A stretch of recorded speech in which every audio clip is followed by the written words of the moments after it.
سورہ عصر کا حوالہ دیتے ہوئے کہ آپ بھلے ایمان لائے ہیں، بھلے عمل الصالح ہے، لیکن آپ تواصو بالحق نہیں کرتے تو آپ جنت میں نہیں جائیں گے. اس کو ذرا ڈیفائن کیجئے گا، کیونکہ میں اسلام کا اسکالر نہیں ہوں، میں اسلام کو جانتا نہیں ہوں. میں تواصو بالحق کیسے کروں گا، ایک عام مسلمان کیسے کرے گا؟ الحمدللہ والصلاۃ والسلام علی رسول اللہ وعلی آلہ وصحبہ اجمعین، اما بعد، رب اشرح لی صدری ویسر لی امری واحلل عقدۃ من لسانی یفقہوا قولی. سورہ العصر کو کہا جاتا ہے راہ نجات، سورہ نمبر 103 آیت نمبر 103. اس کے اندر عام طور پہ آپ قرآن مجید میں دیکھیں گے اکثر لکھا گیا ہے کہ ایمان رکھو، اچھے اعمال کرو، انشاءاللہ جنت میں جائیں گے. اس سورہ میں اچھے اعمال میں سے دو چیز کا خاص ذکر کیا گیا، وتواصوا بالحق وتواصوا بالصبر. ٹھیک. اس کا مطلب جنت میں جانے کے لیے چاروں چیز کی ضرورت ہے. صرف آپ نماز پڑھیں گے، روزہ رکھیں گے، حج جائیں گے تو کافی نہیں ہے. اس کے ساتھ ساتھ ایمان کے ساتھ اچھے اعمال بھی ہونا چاہیے، وتواصوا بالحق بھی ہونا چاہیے، وتواصوا بالصبر بھی ہونا چاہیے. میں نے یہ بھی کہا کہ اگر اللہ تعالیٰ آپ کو معاف کر کے ڈالنا چاہتا ہے وہ اللہ کی مرضی. اگر آپ ایک چیز نہیں کریں گے اور اللہ تعالیٰ جاننا آپ کو جنت میں جاننا وہ اللہ کی مرضی، لیکن عام طور پہ بائی ڈیفالٹ چاروں چیز ضرورت ہے. آپ کا سوال تھا وتواصوا بالحق کیسا کرے. ایک عام مسلمان کبھی بھی کوئی غیر مسلم سے ملتا ہے، اس کی کوشش ہونا چاہیے کہ وہ اسلام کی دعوت دے. ٹھیک ہے. اس کو اسلام کی طرف بلائے. اور کئی طریقے، میرے کئی لیکچر ہے، کل بھی لیکچر دیا میں نے، کہ آپ کبھی بھی کوئی غیر مسلم کو ملتے ہیں تو اس کے ذہن میں جو اسلام کے بارے میں غلط فہمیاں ہیں اسے دور کرنا چاہیے. لیکن وہ مجھے علم نہیں ہے تو میں کیسے کروں؟ علم نہیں ہے تو آپ علم حاصل کرو. آپ کو میڈیا کا علم تھا نہیں نا، ماں کے پیٹ کے اندر سے نکلے تو آپ کو انٹرویو لینے آتا تھا. آپ نے کیا کیے؟ حاصل کیا. آپ نے اپنے پیشے کو اختیار کرنے کے لیے ٹریننگ لی. رائٹ. برابر. آپ ڈاکٹر ہے تو ڈاکٹری کی ٹریننگ لیتے، انجینئرنگ تھے. تو اسی لیے جنت میں جانا تو اور اہم ہے.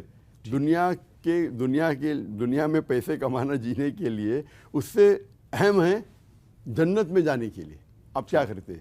تو آپ آج بہت ایزی ہے، آج international full world is a global village. آپ نیٹ پہ جاؤ، بولو مجھے دعویٰ کرنے کا، آپ کو کئی مقرر ملیں گے، کئی تقریر کرنے والے ملیں. آپ ان کو چنیے جو قرآن اور حدیث کی روشنی میں صحیح ہے. ٹھیک. تو آپ کو جس پہ اعتماد ہے کہ جو قرآن اور صحیح حدیث پہ بات کرتے ہیں، یا کس سے پوچھے جو ایکسپرٹ ہے، ان کے کسٹ دیکھیے، آپ کسٹ دیکھ کے ریپیٹ کیجیے. میرے تو کئی کسٹ ہے. آپ کو عیسائی سے بات کرنے کا تو آپ ٹائپ کیجیے ڈاکٹر ذاکر نائک کرسچینٹی، آپ کو مل جائے گا. آپ کو ہندو سے بات کرنے کا ڈاکٹر ذاکر نائک ہندوازم پڑھی مل جائے گا. اور جب آپ مسلمان سے ملتے ہیں اس سے اصلاح کیجیے. اسلام مطلب وہ اگر اچھا مسلمان نہیں ہے، یہ کہ مجھے علم پہلے حاصل کرنا چاہیے تب جا کے میں تواصو بالحق کر سکوں گا. نہیں، اللہ کے رسول یہ کہتے ہیں کہ بلغوا عنی ولو آیہ. صحیح بخاری. ایک بھی آیت جانتے ہیں آپ مسلمان ہیں نا، یہ تو جانتے ہیں اللہ کے، بولیے.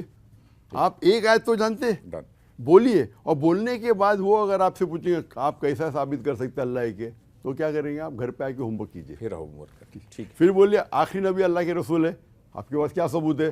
گھر پہ آ کے ہوم ورک کیجیے. آپ نے لیکچر دیکھیے محمد صلی اللہ علیہ وسلم کا ذکر مختلف مذہب کی کتابوں میں. ٹھیک ہے. اچھا ڈاکٹر صاحب، سیکنڈ میرا کویشچن یہ اسی سے کنیکٹڈ ہے. قرآن مجید میں دو جگہ پر آیا ہے، اللہ تعالیٰ جو ہے یہود اور نصارہ اور صابی اور آمنو ایمان والوں کو مخاطب کر کے کہہ رہا ہے کہ جو اللہ پر ایمان لایا اور جس نے عمل صالح کیا اور جس نے آخرت پر ایمان رکھا، اس کے لیے نہ کوئی خوف ہے نہ کوئی غم ہے. اس میں رسالت کی کوئی بات نہیں ہے. اس سے جو میں ایک عام مسلمان کی طرح سمجھ رہا ہوں وہ یہ کہ اگر ایک شخص ہے جو اپنے اللہ کو، اپنے گاڈ کو، اپنے بھگوان کو، اپنے ایشور کو ایک مانتا ہے، آخرت کا یقین بھی رکھتا ہے، عمل صالح بھی کرتا ہے، لیکن اس تک شاید میں دعوت نہیں پہنچا سکا، میں رسالت اس کو بتا نہیں سکا، میں نبی صلی اللہ علیہ وسلم کے حقانیت اسے بتا نہیں سکا، میری کوتاہی ہے، لیکن اس نے وہ 3 ایٹریبیوٹ لے لیے، حاصل کر لیے، تو کیا وہ اس کے لیے کوئی خوف اور غم نہیں ہوگا؟ جب قرآن کی آیت میں آتا ہے ایمان، اس میں اللہ کا ذکر نہیں. ٹھیک ہے. اس کی مطلب ہے لا الہ الا اللہ محمد رسول اللہ. اب جب ایمان بول دیے تو دونوں آتا ہے، کمپلیٹ ہو گیا. اللہ بھی آتا ہے، اللہ کے رسول بھی آتا ہے. ٹھیک. اس کے اوپر کچھ چیز کی کمی ہو جائیں گی تو انشاءاللہ اللہ معاف کرے گا، لیکن اللہ شرک نہیں معاف کرے گا. قرآن کی آیت ہے سورہ نساء میں، سورہ نمبر 4 آیت نمبر 48، اور سورہ نساء سورہ نمبر 4 آیت نمبر 116 میں کہ اللہ سبحانہ و تعالیٰ چاہے تو کچھ بھی گناہ معاف کر سکتا ہے، لیکن شرک کبھی بھی معاف نہیں کرے گا. ٹھیک. اچھا یہ ذرا مجھے بتائیے گا کہ یہ خیر پوری دنیا میں مسئلہ ہے، لیکن اسپیشلی جو ہے وہ پاکستان کے اندر بھی بہت زیادہ ایکسٹریم لیول پر چلا جاتا ہے بعض دفعہ. کچھ لوگوں سے انٹینشنلی اور ان انٹینشنلی کچھ مذہب کی توہین کے کچھ الفاظ وہ ادا کر دیتے ہیں، کبھی توہین رسالت ہو جاتا ہے، کبھی قرآن کے بارے میں ایسے الفاظ بول دیتے ہیں، تو کیا کوئی ایسا شخص ہے جس نے یہ جرم کر دیا ہو، اس کے لیے کیا توبہ کا یا معافی کا کوئی دروازہ نہیں ہے؟ اس کو سزا ہی دینی ہوگی یا اس کو پہلے بتایا جائے گا، سمجھایا جائے گا اور توبہ کا موقع ملنا چاہیے اسے؟ اگر کوئی شخص توہین کرتا ہے، قرآن کے خلاف بات کرتا ہے، محمد صلی اللہ علیہ وسلم کے خلاف بات کرتا ہے، اگر انجانے میں کرتا ہے، نیت اس کی اچھی ہے تو کوئی اس کو گناہ نہیں. ٹھیک. لیکن اگر کوئی پوائنٹ آؤٹ کرتا ہے تو وہ سوری بولنا چاہیے، استغفار کرنا چاہیے. اگر کوئی جان بوجھ کے بھی کرتا ہے، شیطان بھڑکاتا ہے، پھر بھی اس کے بعد توبہ کرتا ہے تو اس کے لیے انشاءاللہ اللہ گناہ معاف کرے گا. توبہ کے 5 اصول ہوتے ہیں. نمبر 1، جو آپ غلطی کرتے ہیں اسے مانو غلط ہے. نمبر 2، اسے امیجیٹلی روکو. نمبر 3، پھر سے مت دہراؤ. نمبر 4، توبہ کرو. اور اگر اس کو انڈو کر سکے، مثال کس کا پیسہ آپ نے چوری کیے تو واپس دے دیجئے. اگر میں نے غلطی سے کچھ بول دیا تو میں آ کے معاف مانگوں گا، تو انڈو کرنا.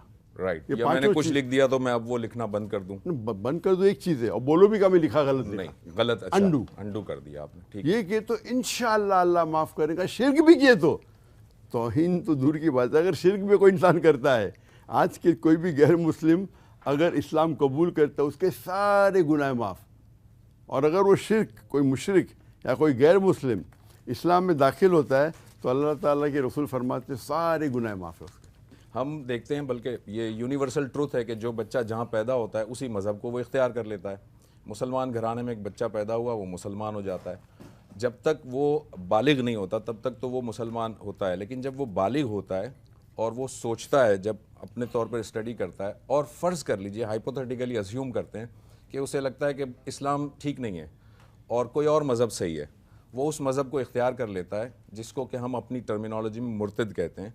تو کیا اس کی سزا قتل ہوگی؟ اس کی سزائے موت ہوگی؟ آپ کا کوشچن پہلا مرتد کا ڈیفینیشن جان لیجئے. ٹھیک ہے. یہ بالکل صحیح ہے کہ اللہ کے رسول کہتے ہیں کہ every child is born in دین الفطر. ہر انسان دین الفطر میں پیدا ہوتا ہے، مطلب مسلم پیدا ہوتا ہے.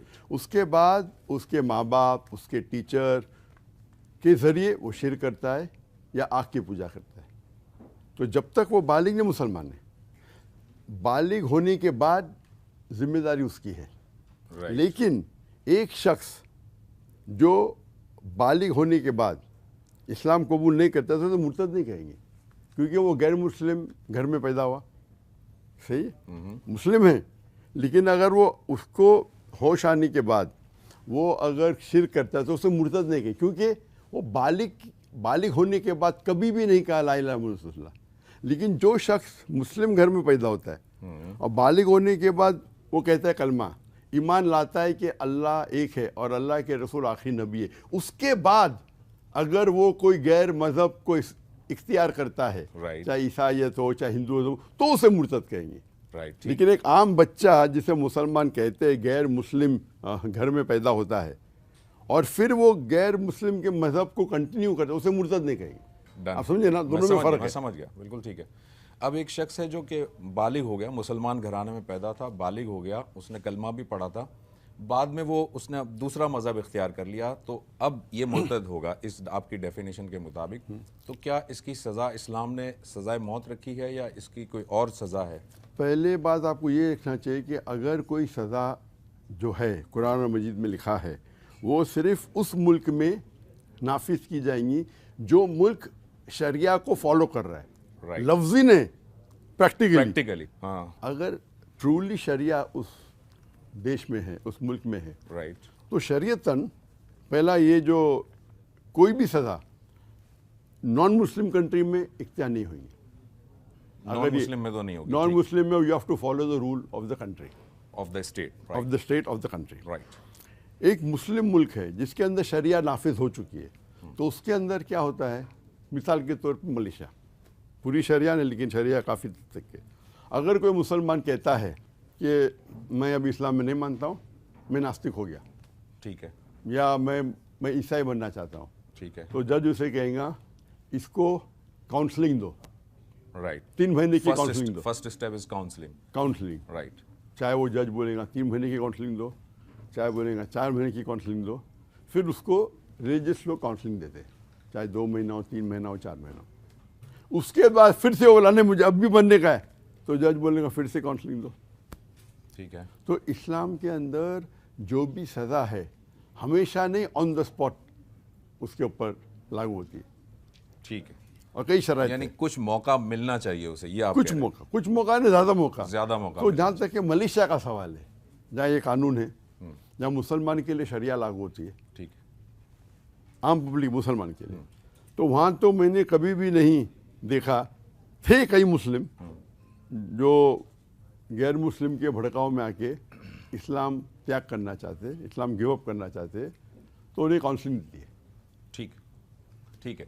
ڈاکٹر صاحب یہ بتائیے گا کہ دائی کے اوصاف کیا ہونے چاہیے؟ مطلب فرعون اور حضرت موسیٰ والے کانٹیکسٹ میں اگر ہم بات کریں, فرعون باغی تھا, اپنے آپ کو رب کہتا تھا, پھر بھی اللہ تعالیٰ نے موسیٰ سے کہا کہ جا کے ذرا نرمی سے بات کرنا. جی ہاں. تو اگر ایسا کوئی دائی ہے جو کہ جس کا بیہیویئر ہیومیلیٹنگ بیہیویئر ہے, جو اپنے علم کا روب دوسروں پر جماتا ہو, ہے وہ دائی, اس طرح کے دائی ہونے چاہیے یا دائی کے کچھ اوصاف حدیث میں یا قرآن میں بیان ہوئے ہیں؟ دائی کی کئی اوصاف ہے قرآن میں اور حدیث میں بھی. ٹھیک.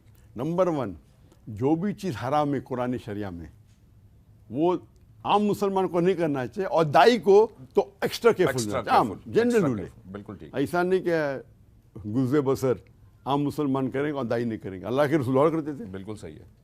تو جو بھی اصول عام مسلمان کے لیے, دائی کو اور کیئرفل رہنا چاہیے. ٹھیک.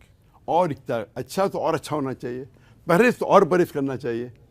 مثال کے طور پہ سونا پہننا حرام ہے, کچھ لوگ پہنیں گے گولڈن کلر واچ, تو فی نفسی سونا حرام ہے, گولڈن کلر حرام نہیں. صحیح. لیکن دائی اگر گولڈن واچ, عام مسلمان بھی نہیں پہننا چاہیے, ہاں, کیا گولڈن کلر کی واچ, رائٹ. لیکن دائی کو اور کیئرفل رہنا چاہیے کہ کون کس کو غلط فہمی نہ ہو جائے. ٹھیک. مثال کے طور پہ اللہ کے رسول فجر کے بعد اپنی اہلیہ سے گفتگو کر رہے تھے مسجد کے باہر, کوئی اور ایک دو صحابہ جاتے, ایک دو صحابہ, تو بولتا ہے بولا یہ میری اہلیہ ہے, تو صحابہ استغفر اللہ, ہم تو اور سوچ ہی نہیں سکتے. مطلب شیطان نہ کس کے دماغ میں آ جائے کہ اللہ کے رسول کوئی غیر محرم سے بات کرے گفتگو صبح کے ٹائم پہ. تو اللہ کے رسول جب احتیاط لیتے ہم کون ہیں؟ تو دائی کو احتیاط لینا چاہیے. اور جہاں تک کہ آپ نے بدگمانی تو ہونا ہی نہیں چاہیے. لیکن اگر آپ جنگ کے میدان میں جاتے, وہ آپ پہ اٹیک کر رہا ہے اور آپ ڈیفینڈ نہیں کر رہی ہے, تو اس time sometimes attack is the best form of self defence. Attack is the best form of self defence. یعنی کوئی آپ سے ویسے ہی آرگیو کر رہا ہے تو آپ اس کو پھر اسی طرح سے جواب دیں گے. عام طور پہ قرآن کی آیتیں جاہل آتا ہے تو اسے کہ قالوا سلاما, رائٹ. لیکن قرآن کی جو ماسٹر کی یہ دعویٰ کے لیے سورہ نحل سورہ نمبر 16 آیت نمبر 125, ادعو الی سبیل ربک بالحکمہ والموعظۃ الحسنہ وجادل باللتی احسن. لوگوں کو اللہ کی طرف بلاؤ حکمت کے ساتھ اور حسنت کے ساتھ, اور اس سے اور ان کے ساتھ دعویٰ کرو, بحث کرو, ڈبیٹ کرو اچھے احسن کے ساتھ.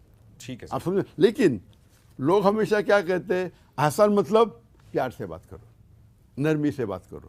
بے شک اکثر ہے, ہمیشہ نہیں ہے. تو جب دیدہ صاحب جاتے تھے بات کرنے کے لیے تو آرگنائز کیے تھے, شیخ صاحب ذرا نرمی سے, مجھے بھی جاتے ہیں دیکھتے کہ بھائی بہت سے نان مسلم ہیں, ذاکر بھائی ذرا حکمت کے ساتھ بات کرو. یعنی مجھے انڈائریکٹلی بول رہے کہ بھڑکو مت, ٹھیک, پیار سے بات کرو. بالکل صحیح. عام طور. لیکن کیا نبی صلی اللہ علیہ وسلم کی سیرت سے کوئی ایسی اگزامپل ملتی ہے جب نبی صلی اللہ علیہ وسلم تھوڑا سا جو ہے وہ غصے میں آ گئے ہو دعوت والے انداز میں, وہ کوئی اگزامپل؟ میں آپ کو قرآن کی آیت پیش کرتا ہوں نا. ہاں, قرآن کی آیت بتا دیں. یہ قرآن کی جو آیت ہے سورہ نحل سورہ نمبر 16 آیت نمبر 125, اس کا کانٹیکس کیا ہے؟ کانٹیکس سے آپ اگر رکوع کے شروع میں جائیں گے, جی, سورہ نحل سورہ نمبر 16 آیت نمبر 120, اس میں لکھا ہے ابراہیم علیہ السلام ایک مثال ہے. رائٹ. اب محمد صلی اللہ علیہ وسلم کی بات کر رہے, ابراہیم علیہ السلام کی مثال قرآن میں ذکر ہے. وہ ایک مثال ہے, اور پھر آتا ادعو الی سبیل ربک حکمہ, یعنی آپ کو فالو کرنے کا ہے تو ابراہیم علیہ السلام کی حکمت فالو کرو. رائٹ. ابراہیم علیہ السلام کیا کرتے, بتوں کو توڑ بھی دیا تھا انہوں نے. اور بالکل صحیح, ماشاء اللہ, آپ کے پاس تو بہت علم ہے. ٹھیک. ہاں, میں توڑ دیا, اور کیا بولا, کس نے توڑا اس کو, وہ بڑے بت سے پوچھو. یہ حکمت ہے. ٹھیک. عام طور پہ بت کو نہیں توڑنا چاہیے, بٹ کبھی کبھی بت کو توڑنا حکمت ہوتی ہے. اسی طریقے سے عام طور پہ دائی کو پاس آن پیار سے بات کرنا چاہیے. لیکن اگر کبھی کوئی قرآن میں اتنی غلطیاں نکال رہا ہے اور میں پیار سے بات کروں تو لوگ سمجھیں گے کہ قرآن غلط ہے. تو کبھی کبھی دیدار جیسا شعر بننے پڑتا ہے. صحیح. تو میں کہتا ہوں کبھی کبھی دیدار جیسا شعر بنو ماشاء اللہ, اور کبھی کبھی اچھا. اکثر پیار سے بات. اچھا ڈاکٹر صاحب, آپ کا جو ہے آپ کی پوری ماشاءاللہ زندگی, آپ کا مشن ہے دعوت دینا, تزکیہ کرنا, لوگوں کو دین کی طرف بلانا. ہم دیکھتے ہیں کہ جو ہمارے مذہبی طبقے ہیں ان میں ایک کانسیپٹ یہ ہے کہ بھائی ہمیں اللہ تعالیٰ نے دعوت کے مقام پر بھیجا ہے, دعوت کے لیے بھیجا ہے, ہمیں دعوت دینی ہے. دوسرا مذہبی طبقہ یہ کہتا ہے کہ نہیں, ہمیں اقامت دین کرنا ہے, یعنی دین کو نافذ کرنا ہے. تو بہت ساری جماعتیں ہیں جو کہ اسلامی جماعتیں ہیں لیکن وہ پولیٹکس میں ہوتی ہیں, اور وہ ان کا آرگیومنٹ یہ ہے کہ ہم جب تک دین کو پوری طرح نافذ نہیں کر لیں گے تو دین نافذ نہیں ہوگا. تو اقامت دین امپورٹنٹ ہے یا دعوت اور تزکیہ امپورٹنٹ ہے؟ ہمارے اسلام کے اندر توحید ہے پلر, نماز ہے دوسرا پلر, صوم ہے تیسرا پلر, زکوٰۃ ہے, حج ہے. کیا پہلا کرنا چاہیے, نماز یا توحید یا روزہ؟ سب امپورٹنٹ ہے بھائی. صحیح, توحید اوپر آتی ہے, رائٹ. لیکن اب لوگ توحید کروں گا تو نماز بھی ضرورت ہے. روزے کے رمضان کے موقع پہ روزہ بھی کرنا چاہیے, اور میں روزہ کروں گا, روزہ رکھوں گا, نماز نہیں پڑھوں گا, یہ سب امپورٹنٹ ہے. سب جو آپ کے اختیار میں ہیں اللہ تعالیٰ اس کا حساب کتاب آپ سے لے گا. آپ کو اگر قوت دی بات کرنے کی, آپ حق کی بات نہیں کریں گے تو آپ ذمہ دار ہیں. ایک انسان کو بات کرنے کا طریقہ بتانے, بات نہیں کرنے, تو اس میں پوچھنے ہوگی. تو جہاں تک کہ آپ نے کہا ایک اقامت دین اور دوسرے کیا کہ آپ نے دعوت دینا, دونوں اہم ہیں. دونوں ایک ہوتا ہے اقامت دین دور اندیشی, سمجھ گیا. لیکن گھر کے اندر ہی میں لوگ اسلام نے فالو کر رہے ہیں, اقامت دین رکھوں گا, میری زندگی میں نہیں ہے, میں اللہ کے رسول کو فالو نہیں کر رہا ہوں, میں داڑھی نہیں رکھ رہا ہوں, میں ڈھکنے کے اوپر نہیں پہن رہا ہوں, میں نماز نہیں پڑھ رہا ہوں, اور بولے گا میں پورے دنیا میں اقامت دین کروں گا, میں میرے ملک میں اقامت دین کروں گا, خود کی زندگی میں اقامت دین نہیں. مگر آپ نے سنیے میری بات, جی میں دے رہا ہوں جواب. اوکے. تو میرے زندگی میں اسلام نے, میں بولا ملک میں اسلام ہونا چاہیے, تو اقامت دین کے مرحلے ہوتے ہیں, اسٹیجز. مرحلے, ٹھیک ہے. میرا ایم اقامت دین ہے, پہلے میں تو مسلم بنوں, پھر میرے فیملی کو بناؤں, پھر معاشرے کو بناؤں. اس کا مطلب نہیں میری فیملی اگر اسلام نہیں فالو کر رہی ہو میں سیکنڈ اسٹیپ پہ نہیں جاتے, مجھے تو فالو کرنا چاہیے. ٹھیک. قرآن کے اندر مثال ہے کہ کئی پیغمبر کے بچے بھی ان کو فالو نہیں کیے. رائٹ. حضرت نوح اور نوح علیہ السلام, لوط علیہ السلام, بیوی ہے, بچے ہے, اس کا مطلب نے دعوت چھوڑ دیا, لیکن دعوت انہوں نے دی. تو مرحلے پہلے اپنے آپ پہ, پھر فیملی پہ, پھر معاشرے میں, پھر سٹی میں, پھر ملک میں, پھر انٹرنیشنل. لیکن کوئی نہیں, آپ نے اپنا کام کیے گا امپورٹنٹ ہے. میں نے دعوت دی, ان نے فالو نہیں کیے, فذکر انما انت مذکر. آپ کا جاب ہے ڈیلیور کرنا میسج, ہدایت دینا اللہ کے ہاتھ میں. آپ بولیں گے ڈائریکٹ مجھے بننے کا میڈیکل ڈاکٹر, میں ڈائریکٹ یونیورسٹی جاؤں گیا, نہیں جا سکتا. تو مرحلے ہوتے, لیکن دماغ میں ہونا چاہیے بچپن سے مجھے ڈاکٹر بننے کا یا مجھے دائی بننے کا. تو آل امپورٹنٹ ہے, دعوت بھی امپورٹنٹ ہے, اقامت دین بھی امپورٹنٹ ہے, ساتھ ساتھ چلتا ہے. ٹھیک. اور انشاءاللہ ہر مسلم کے مائنڈ میں ہونا چاہیے, اور قرآن کی آیت ہے کہ انشاءاللہ ایک دن اسلام سارے مذہب پہ ماشاءاللہ اٹ ول ڈومینیٹ. ٹھیک. ابھی آپ نے فرمایا داڑھی میں نہیں رکھ رہا ہوں یا یہ ٹخنے سے اوپر پائچہ نہیں ہے. مجھے ذرا یہ بتائیے گا ڈاکٹر صاحب, آپ کی نظر میں, آپ کی انڈرسٹینڈنگ میں داڑھی فرض ہے یا سنت ہے, یہ بتائیے گا. اور عورتوں کا جو پردہ ہے چہرے کا, وہ آپ کے نظر میں کیا کور کرنا ضروری ہے یا وہ فیس کور کرنا ضروری نہیں ہے؟ جہاں تک کہ داڑھی کا مسئلہ ہے, چاروں ائمہ, امام ابو حنیفہ, امام شافعی, امام مالک, امام احمد بن حنبل, میں اللہ ہے مسیح رحم اللہ, سارے لوگ کا فتویٰ ہے کہ داڑھی فرض ہے, اس میں کوئی دو رائے ہے ہی نہیں. داڑھی فرض ہے. فرض ہے. اچھا ٹھیک ہے. ابھی وہ 1 پہ آتا ہے, 2 پہ آتا ہے, فرض ہے. اچھا ٹھیک. فرائض کے بھی لیول ہوتے ہیں, نہیں کہ تو گناہ کبیرہ ہوتا ہے, صرف گناہ ہوتا ہے. اس میں کوئی دو رائے نہیں. ٹھیک ہے. جہاں تک کہ حجاب کا مسئلہ ہے, اس کے اندر علماء کا اختلاف ہے. رائٹ. Difference of opinion. اور سب لوگ مانتے ہیں کہ ایک خاتون کو سارے جسم ڈھکنا چاہیے. اختلاف ہے چہرے پہ, کچھ کہتے ہیں چہرہ ڈھکنا فرض ہے, کچھ کہتے ہیں فرض نہیں. لیکن باقی چیز مین چہرہ, ایک گروپ آف علماء کہتی ہے کہ جائز ہے, ایک گروپ آف علماء کہتی ہے کہ جائز نہیں. ٹھیک. لیکن یہ چھوٹی باقی تو کرو, باقی تو کرنا ظاہر. آپ بولتے بھائی چہرے پہ آپ کر رہے ڈیبیٹ, اور وہ باقی چیز فالو نہیں کرے, چست پہنی ہوئی ہے, کلوک نہیں پہنی ہوئی ہے, عبایا نہیں پہنی ہوئی ہے, اور ڈسکس ہو چہرے پہ. رائٹ. تو جو جس میں اختلاف نہیں ہو تو فالو کرو. میرا کیا کہنا ہے, وہ ڈفرینس صرف چہرے پہ. آپ کے لباس ہونا چاہیے ڈھیلے, چست نہیں ہونا چاہیے, ٹرانسپیرنٹ نہیں ہونا چاہیے. اختلاف بھی نہیں اس میں تو اختلاف نہیں ہے, وہ بھی نہیں کرتے اور ڈیبیٹ کرتے ٹی وی کیا کہ چہرے کا نقاب پردے کہنے, اس میں اختلاف ہے.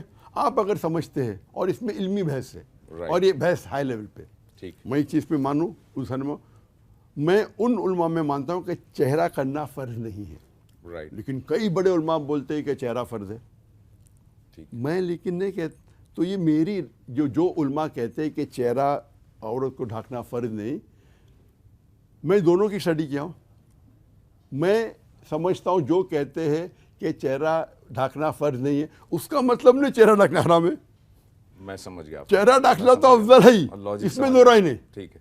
تو جو لوگ چہرہ سمجھتے فرض نہیں ہے, وہ جو لوگ چہرہ ڈھانکتے اس پہ تنقید کر ہی نہیں سکتے. ٹھیک ہے, اس میں دو رائے نہیں ہے. اور جو لوگ سمجھتے چہرہ فرض ہے ان کا دل بڑھانا جو کہنا چاہیے, ہم سمجھتے یہ افضل ہے, چہرہ آپ ڈھانکو, لیکن نہیں ڈھانکے تو فتویٰ مت لگا کہ جہنم میں جائیں گے. آپ سمجھے نا. ڈاکٹر صاحب, جہاد جو ہے وہ انڈر دا اسٹیٹ ہوگا یا کوئی بھی گروپ اٹھ کے جہاد کرنا چاہے تو وہ کر سکتا ہے؟ جہاد کی کیا کنڈیشنز کیا ہیں؟ تو جہاد تو ہر انسان کا فرض ہے بھائی. ٹھیک, میں جہاد کروں کیا میں اسلام کو سمجھوں, میں اسلام کو فالو کروں. جہاد کئی قسم کے ہوتے ہیں. سب سے ہائیسٹ لیول ہوتا ہے جہاد فی النفس. رائٹ, وہ ہائیسٹ لیول ہے کہ اپنے نفس کو دیکھے. اکبر ہے وہ جہاد. ہاں, جہاد اکبر.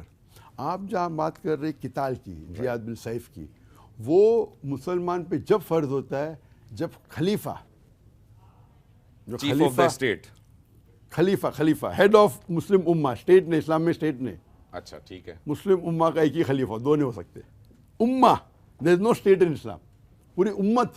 پوری امت کا تو ایک خلیفہ اس وقت ایگزسٹ نہیں کرتا نا سر. نہیں ایگزسٹ کرتا تھا نا ایک وقت پہ کرتا. انشاءاللہ واپس آئیں گے, حدیث میں لکھا ہے. ٹھیک ہے, کب آئیں گا مجھے پتا ہے نہیں, 5 سال بعد, 10 سال بعد, 100 سال بعد, مجھے پتا نہیں, لیکن آنے والا ہے. ٹھیک ہے, حدیث میں کہیں لکھا ہے. تو جب امہ کا خلیفہ اگر کہتا ہے تو جہاد کرو, اگر بولیں گے سب لوگ کو جانا چاہیے, سب لوگ کو جانا چاہیے, لازم میں فرض ہو جاتا ہے. جب تک امہ کا ایک خلیفہ نہیں ہے تب تک فرض نہیں ہوگا. ابھی آپ اپنے ڈیسیشن لے کے کرے وہ آپ کے اوپر ہے, لیکن فرض نہیں ہوگا. اچھا, آپ سمجھے نا. اچھا, کیونکہ اللہ کے رسول فرماتے ہیں اگر کچھ چیز آپ غلط دیکھتے ہیں ہاتھ سے روکو. ٹھیک ہے, ہاتھ سے نہیں روک سکے تو زبان سے روکو, زبان سے نہیں روک سکے تو کم از کم دل میں کوسو. آپ یہ کہہ رہے ہیں کہ اس وقت جو ہے امہ جو ہے اس کا کوئی خلیفہ نہیں ہے تو قتال فرض نہیں ہے. تو جتنی بھی اس وقت عالمی مسلمانوں کی مختلف تنظیمیں ہیں, کشمیر میں ہے, غازہ میں ہے, یہ سارے جو قتال کر رہے ہیں یہ قتال فرض نہیں ہے, نہیں کرنا چاہیے. اس کے اندر اگر کوئی مسلم کیونکہ خلیفہ نہیں ہے, وہی کوئی شخص کو مانتا ہے کہ یہ عالم دین ہے اور میرے نزدیک وہ جو حکم دیں گا میرے لیے صحیح ہے, تو وہ اپنی اجتہاد سے کر رہا ہے. آپ سمجھے نا. ایک ہوتا ہے امت کے لیے فرض, ایک ہوتا ہے اپنی اجتہاد سے میں سمجھتا ہوں یہ بات ہے, وہ صحیح کا غلط الگ ہے. تو اگر میں سمجھتا ہوں کیا یہ شخص شیخ نمبر 1 اور مولانا نمبر 1 صحیح ہے, وہ سمجھتا ہے مولانا نمبر 2 صحیح ہے, لیکن اگر مولانا نمبر 1 کہتا ہے اور وہ خلیفہ نہیں تو پورے امت کے لیے فرض نہیں ہے. وہ اپنا فتویٰ دے سکتا ہے, ٹھیک, جو اسے مانے کرے. ایک ہوتا ہے فرض, ایک ہوتا ہے مستحب. مستحب مطلب اچھی بات, لیکن فرض نہیں. تو اس کے اندر جب تک خلیفہ نہیں ہے سارے امت پہ فرض نہیں ہے. آپ سمجھے نا. لیکن کوئی سمجھتا ہے کہ یہ میرا عالم ہے, میں اس پہ اعتماد کرتا ہوں, ابھی خلیفہ نے تو میں اسے ٹیمپرری, اب میں اس کو مانتا ہوں صحیح. رائٹ. تو اس وقت تک کہ ہر ایک کا اجتہاد صحیح ہے غلط وہ الگ بات ہے, تو اپنے اپنے اجتہاد پہ. لیکن ہمیں جو لوگ دائی انہیں کچھ لوگ اس کا غلط فائدہ اٹھاتے اور نوجوان کو بھڑکاتے, یہ بالکل غلط ہے. تو ہمیں انہیں ان کا پردہ فاش کرنا چاہیے. ٹھیک, مثال کے طور پہ آئیسس. رائٹ. تو میں کبھی میڈیا والوں کو بولتا ہوں بھائی بولو مت, میں کہوں گا anti ISIS, Islamic State of Libya and Syria, اس نے 10 بے گناہ کو نہیں مارا, اینٹی اسلامک اسٹیٹ نے مارا. ہم اگر ریپیٹ کریں گے وہ جو غلط کام کر رہے ہیں تو آپ بھی پروپیگیٹ کریں گے, ہم اس کو بولیں گے اینٹی اسلامک آدمی نے کیا ہے. ٹھیک. تو ہمیں جو کچھ گروہ ایسے ہوتے ہیں کہ قرآن اور حدیث کے نام پہ نوجوان کو بھڑکاتے, تو جو عالم دین ہیں انہیں یہ کہنا چاہیے اپنی امت سے کہ ان لوگوں سے بچو. اور کچھ آیت کو لیتے آؤٹ آف کانٹیکس تو اس کی ہم تشریح کرنا چاہیے, اس کی تفسیر کرنا چاہیے, اور لوگوں کو آگاہ کرنا چاہیے کہ دیکھیے یہ لوگ جو کر رہے قرآن کی تفسیر غلط ہے, یہ صحیح. وہ ہمارا جو علماء کا فرض ہے. ٹھیک ہے, ایک جو ریشو دیا گیا ہے قرآن مجید میں, مجھے ایگزیکٹ آیت نہیں, آپ کو پتہ ہوگی, مفہوم میں بتا دیتا ہوں کہ پہلے تم ایک مسلمان جو ہے وہ اتنے کافروں پہ بھاری تھا, اب جو ہے وہ ریشو گڑبڑ ہو گیا ہے, تو اللہ تعالیٰ کہتے ہیں کہ جب تک یہ ریشو نہیں مینٹین ہو رہا تو تم جو ہے وہ جہاد نہیں کر سکتے, یہ قتال نہیں کر سکتے. یہ میں جو ہے نا مفہوم بتا رہا ہوں. تو اس وقت اس آیت کے تناظر میں صرف یہ بتائیے کہ اس وقت مسلمان جو ٹیکنالوجی میں بھی پیچھے ہیں, سائنس میں بھی پیچھے ہیں, اور یہ ساری چیزوں کے تناظر میں دیکھیں تو کیا ہم اس وقت اس کیپیسٹی میں ہیں کہ واقعی ہم قتال کر سکیں مسلمانوں پہ جو ظلم ہو رہا ہے, استحصال ہو رہا ہے, اس کے اگینسٹ میں, اس آیت کے کانٹیکسٹ میں؟ پہلے قرآن کی آیت ہے کہ پہلے تھا 1:10. 1:10 مطلب آپ 100 لوگ ہیں تو 1000 پہ بھاری ہیں. ہاں صحیح ہے. پھر نیکسٹ میں آتا ہے آپ 1000 2000 پہ حاوی ہے. مطلب پہلے اگر 10 ٹائم بھی ہوں گے ڈرو مت, انشاءاللہ آپ زیادہ طاقتور ہے. جب مسلمان کا دیکھے جائے تو قرآن اور حدیث سے ذرا دور ہو گیا, تو اللہ تعالیٰ نے بولا ابھی آسان کر دیا, آپ 1:2 1000 2000 پہ حاوی ہوں گے. ٹھیک, آپ سمجھ رہے. تو یہاں اپنی کوتاہی ہے کہ ہم قرآن حدیث سے دور ہوئے تو لوگ ہیں, تو آج بھی یہی لاگو ہوتا ہے. لیکن اس کا مطلب نہیں کہ یہ ریشو تو فرض ہو گیا, ایسا نہیں. ٹھیک, یہ آپ کا غلط ہے. فرض نہیں, مطلب یہ بتایا گیا کہ آپ 1:10 کے برابر ہے. ابھی ذرا آپ میں کمزور رہے گا تو بھی 1:2 کے برابر ہے. بٹ یہ مطلب نہیں کہ 1 سے 2 ہم اگر اس کو ریشو کے نہیں ہیں تو پھر ہم قتال پہ نہیں جا سکتے. وہ خلیفہ ڈیسیشن لے گا. اور آج کی تاریخ میں مسلمان تو 25% ہے, 26% ہے. 8 بلین میں سے 2 بلین مسلمان ہیں, 2 بلین سے زیادہ, 25% سے زیادہ. اور ہم مسلمان پٹ رہے ہیں میڈیا میں سب جگہ. کیوں اللہ کے رسول کی حدیث ہے, ایک شخص اللہ کے رسول کہتے ایک وقت آئے گا جب سب مسلمان پہ جھپٹیں گے. تو صحابہ پوچھتے یا رسول اللہ اس ٹائم کیا ہے, مسلمان قلیل ہوں گے, کم ہوں گے؟ نہیں, بہت ہوئیں گے, لیکن جھاگ کی طرح فروت, کوئی ویلیو نہیں. تو وہ آج دور ہے. اور یہ کیوں ہو رہا ہے؟ ٹیکنالوجی میں 8ویں صدی 9ویں صدی میں یورپ ورلڈ کہتی تھی ڈاک ایج, ان کے لیے ڈاک تھا. مسلمان کے لیے تو ماشاءاللہ اس وقت اگر آپ کو سائنس سیکھنا ہے تو عربی زبان سیکھنا لازم ہے. مسلمان چوٹی پہ تھے. کیوں؟ ہم قرآن حدیث کے قریب تھے. آج دیکھے جاؤ تو ہم دور ہیں. ٹیکنالوجی, پیسہ ہے میرے پاس, مال بہت ہے, بلیک گولڈ ہے, سب سے ریچر تو مسلمان ہیں میرے حساب سے. لیکن ہم قرآن اور حدیث سے دور ہو گئے. تو آج کی جو حالات ہیں مسلمان کی, ہم اتنے ممالک ہیں 57, منہ بھی نہیں کھول سکتے. صحیح بات ہے. کیا ہو رہا ہے؟ تو یہ کیونکہ ہم قرآن حدیث سے دور ہیں. انشاءاللہ ہم قرآن حدیث سے قریب آئیں گے, انشاءاللہ ہم دنیا پہ آپ سے نمبر 1 پہ آئیں گے.